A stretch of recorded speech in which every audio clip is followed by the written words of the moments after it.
Humbja tjetër është politike. Nëse shikojmë kontratën, pretendimi i kontratës është që lobistët amerikanë, avokatët të njohur pranë Trumpit në marrëdhënie personale me të, do ndikojnë të rregullojnë raportet e Partisë Demokratike me Amerikën, me administratën amerikane. Në fakt, Partia Demokratike është një institucion politik që është krijuar madje me investim të madh amerikan. Nëse nuk është zonja politikisht të rregullojë këto raporte, duhet korrigjoj politikën, jo të zbrazë xhepat për të bler në një dekorat apo në një fotografi apo në një deklarat të dalë nga kontekstet për të krijuar idenë se ka raport politik. Raportet me Amerikën apo me çdo administratë tjetër, me çdo institucion tjetër politik janë raporte politike. Këto nuk blihen, këto janë vetëm politike. Prandaj them, janë harxuar kot, janë humbur para, është humbur moral dhe është humbur dhe politikisht. Bardhi, kemi një lloj, domethënë një lloj kthimi të dallgës mbrapa. E kam vllavin për rastin Grenell, ku detyrohet pastaj dhe i biri presidentit amerikan dhe e republikon, si për të thënë që shiko, po ja fusi kocën, unë s'kam lidhje me këto çfarë fantazoni ju në Tiranë. Mos ndoshta edhe ky 6 milionsh ndodh si në atë rastin kur edhe sado i qefti ketë parat administrata Trump, vjen një moment që kur ti thua shiko se këto lekët janë që të më heqësh atë non gratën, mund të thonë dalje se nuk mund të ndyhemi deri në këtë pikë, domethënë.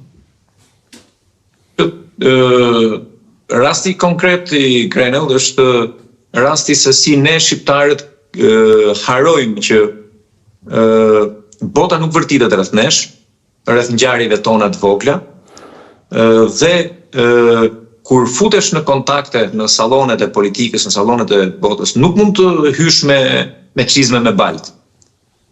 Nuk mund të hysh me të bërtitura me zhurmë. Politika është shumë delikate. Luhet për imazh, luhet për besim.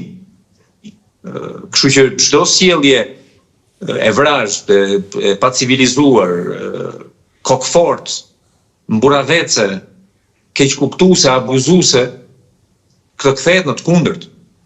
Sot për fat keq shoh që Partia Demokratike gëzon që ambasada amerikane poston disa fotografi nga një ceremoni ditëlindje e zonjës parë Melania Trump, dhe aty ndodhet dhe mes të tjerëve në një nga ato fotot ndodhet dhe Civitas, Krista Civitas. Çfarë vlerë ka kjo për Partinë Demokratike? Më kujton atë kohën e adoleshencës kur kishin ca shok që binin rëndshëm në dashuri me një vajzë, nuk guxonin as t'i afroheshin, po interpretonin shenjat, shiko si më pash, shiko si më buzëqeshi, ajo mbasi ishte fejuar dikundi tjetër. Kjo lloj adoleshence mendore është shumë për të ardhur keq, nuk e di, është për të qarë, nuk është për të qeshur, po është tamam një adoleshencë mendore. Të interpretosh shenja dhe të futesh në atë mënyrë në si thua në oborin e politikës amerikane, apo në sallonet e politikës amerikane ku vërtitet Grenell apo dhe familja Trump. Është ajo gënjesa më vjen mirë, domethënë. O zot bëje ëndër. Beni, si e peti gjithë këtë, e dëmton kjo pagesë Partinë Demokratike apo shqiptarët në përgjithësi ndaj skandaleve nuk është shumë të ndjeshëm? Gjë që më ka bërë çudi është që në Partinë Demokratike ka pasur gati një enfazë. Ajo që është thënë vazhdimisht. Që ju morën 6 milion? Po, ky është paradoks. Janë të kënaqur? Po, e dini pse? Zoti Ila, besoj ju e keni hasur në intervistat që bëni që një pjesë eksponentëve të Partisë Demokratike, të paktën pa i përmendur me emra, se ndoshta nuk është etike, na kanë shprehur shqetësimin që fushata e tyre në diasporë do bëhesh me lekët e tyre, me kontributet e tyre, dhe me misit që kishin. Dhe ky moment e faze është o moment falsiteti, dhe falsiteti kur shkon në faza groteske, tregon një lloj budalliku. Dhe dyta, që më shqetëson është një gjë që del përtej nesh, dhe këtu bashkohem me zotin Kadilli, në sensin jo thjesht të Shqipërisë që ne mendojmë që është qendra e botës, por të Shqipërisë që vazhdon të ketë një model si Shtetet e Bashkuara të Amerikës. Më vjen keq që ne nuk shkojmë në demokraci më të qëna, demokraci më të konsoliduara dhe me demokraci kanonike. Tani ajo që është thënë për Ramën, për Bashën dhe tani u zbulua për zotin Berisha, tregon realisht që ne vazhdojmë të ndjekim me model të gabuar. Ndërkohë që Mbretëria e Bashkuar ashtu dhe është një shtet i cili ka vendosur historikisht për fatet tona. Shqipëria është kjo sepse ata vendosën për këtë. Dhe ju e dini, Shqipëria quhet Shqipëria londineze në ndërmjet historianëve. Dhe ti nuk e dëgjon në Londër çfarë do qeverie që të ketë, qoftë konservatore, qoftë laboriste që të shkojnë në këto lloj, të themi, paradoksesh. Prandaj dhe këto regjistrat e ndryshëm të emisarëve amerikanë kanë shkaktuar një lloj hilariteti.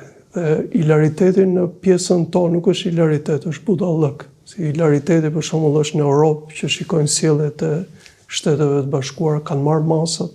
Ju keni parë tani çfarë masash po merr gjithë bota kundër tarifave. Po ti shikon mënyrën se si reagojnë në Shqipëri dhe gjithë sensi nuk është për të përfunduar finishin. Finishi akoma është larg, por emfazën që arritën të çojnë këtë sasi parash marramondse drejt një burimi që ti sot nuk e di do kenë ndonjë fund të lumtur apo jo. Dhe kjo është tragjedia më e madhe, sepse me çfarë shikoj, më vjen keq ta them, po administrata amerikane tashme i ka të gjitha mekanizmat që edhe të tilla lobime ti pranoj, të paktën nga shkrimet e kolegëve tuaj që kanë aksese shumë më të mëdha se ne, po thuhet që një sër lobistësh po e shfrytëzojnë me sytë e mbyllur të administratës amerikane, me dashje, për të fituar para, për të bërë para. Po të fitosh para me Shqipërinë, me Haitin dhe me vende të tjera që ishin nga të listë. Republika Dominikane, një vend të mërcili varfër, por edhe ata kishin paguar nga $50,000, ndërkohë që një parti e një vendi të varfër paguan $250,000, shifër, është turpëruese, unë e di që këtu qarkullon shumë lekëzi, po. Por kjo na ka sjellë diçka tjetër për atë sistemin e drejtësisë që ne e mbajmë akoma. Dallga e parë që përplaset në digën e drejtësisë, që në mendimin tim nuk u bë asnjëherë digë, është ILDKP-ja. Dhe më vjen çudi që ILDKP-ja nuk ka vendosur pikat mbi të paktën për disa pasuri të tilla. Lek informal nuk mund të shkojë kështu. Dhe diçka, një sër specialistësh kanë sjell modele shumë interesante të vetingjeve të politikanëve, dhe këtë lidhin që ILDKP-ja merrte atribute prokurorie, kurse kene jo vetëm nuk ndodh që, jo vetëm njerëzit e zotit Berisha vazhdojnë të pasurohen, jo i pallati përfolur që tashmë është harruar mbas pallatit kulturës, po merr jetë, po merr shtat, të themi. Jo vetëm njerëzit e Partisë Demokratike ka shumë nuk trande, por duket që sfida atyre është pafund thjesht për imazhin e zotit Berisha. Dhe personalisht ka javë që dëgjoj diçka. Zoti Berisha do ikin në Shtetet e Bashkuara dhe kam thënë, është më interesante ti ki zoti Berisha apo ju të kthenin në pushtet. Jo, zoti Berisha do ftohet nga Amerika. Tani nuk është në luks të ftohesh nga Trump, përveç vendeve që kërcënohen, është gjë e madhe të ftoj Trump se ke mundësi ballë për ballë të sqarosh gjëra. Po Shqipëria... Vizitë zyrtare nuk është ftuar, as udhëheqje shqiptar, përveç Berisha për në kohën e George Bush. Por në kohën që po flasim, ju e dini që po pret për vizitë von der Leyen dhe nuk po shkon dot. Po presin emisarë të tjerë që kanë interesa shumë të mëdha dhe nuk po shkojnë dot. Që flitet për probleme tarifesh që Shtetet e Bashkuara i kanë. Për probleme mira miliardash. Kemi dhe diçka tanë tjetër që ju e morët si referencë. Ambasada e Shtetit Bashkuara në Tiranë ka javë që është bërë si ambasada e Luksemburgut. Është institucioni më i papërfillshëm tashmë. Më duket s'ka as numrin 2, por numrin 1 s'ka s'ka. Nuk e di, mund të ketë këtë doj, po e para humbi besimin e madh të shtetit dhe atë besimin shumë madh që çdo njeri drejtohesh tek ambasada në mënyrë simbolike, për mua nuk ka qenë mirë asnjëherë në këtë sens.